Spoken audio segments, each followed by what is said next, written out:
प्रारब्ध से कोई भी नहीं बच सकता। अगर आप भगवान श्री कृष्ण की पूजा करते हैं तो आप अपने प्रारब्ध को अच्छे में बदलने के बारे में सोच सकते हैं। भगवान श्री कृष्ण की कृपा से व्यक्ति पिछले जन्मों के कर्मों के प्रभाव से परे जा सकता है। अश्वत्थामा का प्रारब्ध उसे अमर जीवन की ओर ले जाता है। दर्द के साथ जंगलों में भटकता है। भीष्म ने सत्यवती के वंश के कानूनी उत्तराधिकारी को खोजने की तलाश में हस्तिनापुर की रक्षा के लिए जीवन भर कड़ी मेहनत की। भीष्म ने सत्यवती के परिवार के अगले उत्तराधिकारी को खोजने और पांडवों के वंश को आगे बढ़ाने की जिम्मेदारी कृष्ण को सौंपी। हालांकि दुर्योधन की हार के बाद ऐसा प्रतीत हुआ कि हस्तिनापुर अब सुरक्षित था, क्योंकि यह स्पष्ट था कि युधिष्ठिर हस्तिनापुर के अगले राजा थे।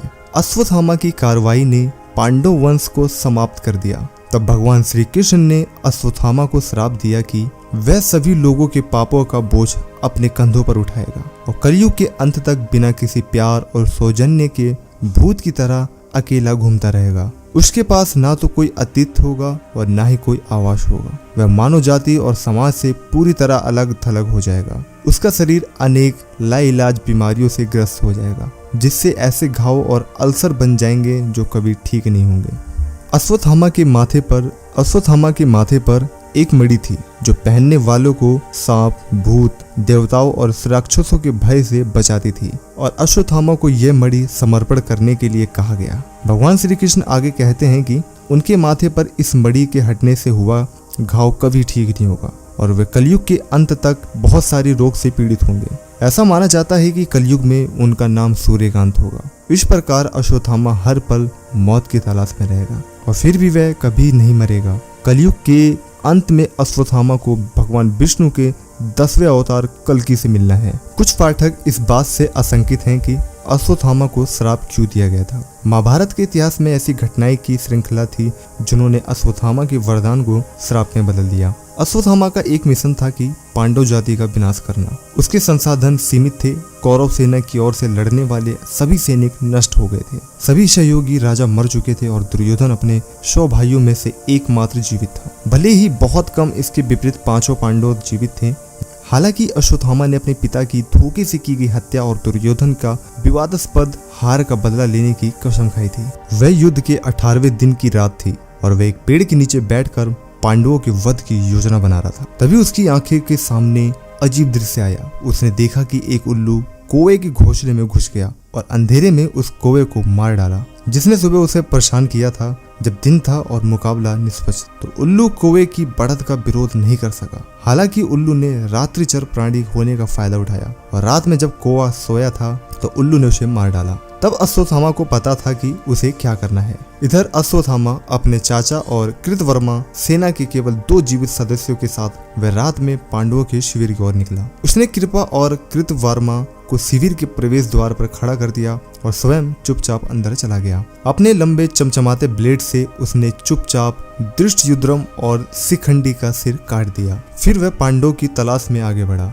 उसने एक तंबू में 5 आदमियों को सोते हुए देखकर उन सब के सिर धड़ से अलग कर दिए। जैसा कि हुआ, कृष्ण उत्सरात किसी उद्देश्य से पांडवों को ले गए थे। अश्वत्थामा ने जिन 5 लोगों को मारा था वे वास्तव में द्रौपदी से पैदा हुए 5 पांडवों के पुत्र थे। अपने नीच और कायरतापूर्ण कृत्यों के लिए पश्चाताप महसूस करते हुए अश्वत्थामा ने ऋषि वेद व्यास के आश्रम में तपस्या करने का फैसला किया और उन्होंने वहां शरण मांगी। जब पांडवों को पता चला कि आधी रात में अश्वत्थामा ने उनके पुत्रों और भाइयों को मार डाला तो वे क्रोधित हुए और अपना बदला लेने के लिए उन्होंने कृष्ण के मार्गदर्शन से अपने गुरु के पुत्र का शिकार किया। शत्रु को आता देख अश्वत्थामा अचानक क्रोध से भड़क उठा। वे आश्रम में आने से पहले महसूस किए गए पश्चाताप के बारे में सब कुछ भूल गए।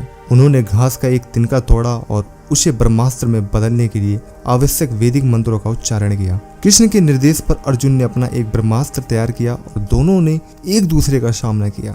मिसाइलों का फायर करने के लिए अर्जुन तैयार था। उनकी आंखों में नफरत हजारों सूरज की रोशनी से भी ज्यादा तेज थी और उन्होंने वहां पर उस शक्ति बाण का उपयोग किया। दिव्य दृष्टि से धन्य वेद व्यास ने देखा कि 2 ब्रह्म शास्त्रों के टकराव से प्रलय आ जाएगी। आने वाली पीढ़ी के लिए बहुत ज्यादा नष्टदायक हो जाएगा। इसी हर कीमत पर टालना होगा और इसलिए अपनी जबरदस्त आध्यात्मिक शक्तियों का उपयोग करते हुए उन्होंने टकराने से पहले अस्त्रों की गति को रोक दिया। महान ऋषि ने कृष्ण से अपील की कि वे दोनों योद्धाओं से अपनी मिसाइलें वापस बुलाने के लिए कहें। अर्जुन ने तुरंत ऐसा किया और अपने तर्कस में अब सामान्य तीर रख लिया। हालांकि अश्वत्थामा आज्ञा नहीं मान सका। वह केवल ब्रह्मास्त्र का आहन करना चाहता था। वह नहीं जानता था कि इसे कैसे वापस लिया जाए। कृष्ण ने इसे भांप लिया और बोले, महान व्यास, द्रोण को अश्वत्थामा को ब्रह्मास्त्र का ज्ञान नहीं देना था। बहरहाल उन्होंने प्रीत स्नेह के कारण ऐसा किया, लेकिन अपने बेटे को इसे वापस बुलाने का तरीका सिखाने से खुद को रोक लिया, क्योंकि उस ज्ञान से सशक्त होकर उनका अयोग्य बेटा इच्छानुसार शक्तिशाली मिसाइलों का इस्तेमाल कर सकता था। यहाँ अश्वत्थामा घाटे में है, क्योंकि एक बार फायर करने के बाद वह नहीं जानता कि अपनी मिसाइलें को वह कैसे रद्द किया जाए। तब व्यास ने अश्वत्थामा से कहा, द्रोणपुत्र, यदि यह सच है कि तुम अपनी मिसाइल को रद्द नहीं कर सकते तो इसे ग्रह पर एक अलग बिंदु को लक्षित करने के लिए निर्देशित करें, जो किसी भी जीवन रूप से निर्वासित है। हालांकि वास्तव में दुष्ट और देशपूर्ण होने के नाते अश्वत्थामा ने कहा। तुरंत ही उसकी मिसाइलें भटक गई और उत्तराकर भूर्ण नष्ट हो गया। कृष्ण ब्रह्मांड के सर्वोच्च भगवान, संरक्षक और विष्णु के अवतार क्रोधित थे।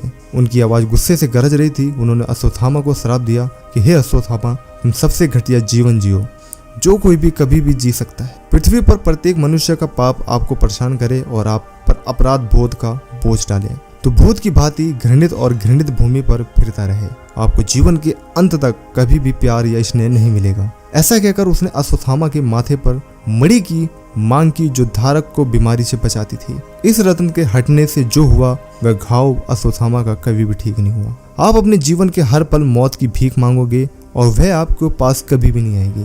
तुम्हारे पिता का तुम्हारे प्रति अत्यधिक स्नेह था। उन्होंने अपनी आध्यात्मिक शक्ति के बल पर आपको वरदान के रूप में अमरता प्रदान की।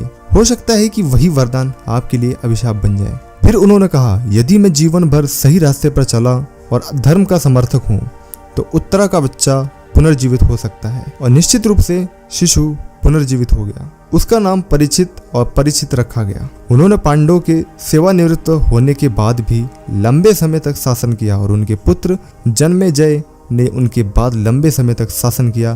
परीक्षित एक प्रख्यात राजा और उनके जीवन के अंतिम सप्ताह में ऋषि सुखदेव गोस्वामी जी के साथ उनकी बातचीत से महान श्रीमद् भागवतम का संकलन हुआ। सुखदेव गोस्वामी जी ने परीक्षित में भारतवर्ष के ऋषियों और राजाओं के पिछले जीवन के बारे में विस्तार से वर्णन किया और उन्होंने बताया कि कैसे भगवान विष्णु ने इस दुनिया और अन्य ब्रह्मांडों की रचना की। श्रीमद् भागवतम में हिंदुओं और वैदिक लोगों के लिए वह प्राचीन ग्रंथ है जिसने कलयुग में सद्गति प्राप्त करने के सरल तरीकों में से एक सिखाया है। लोग पूछते हैं कि अश्वत्थामा अभी भी जीवित है या नहीं।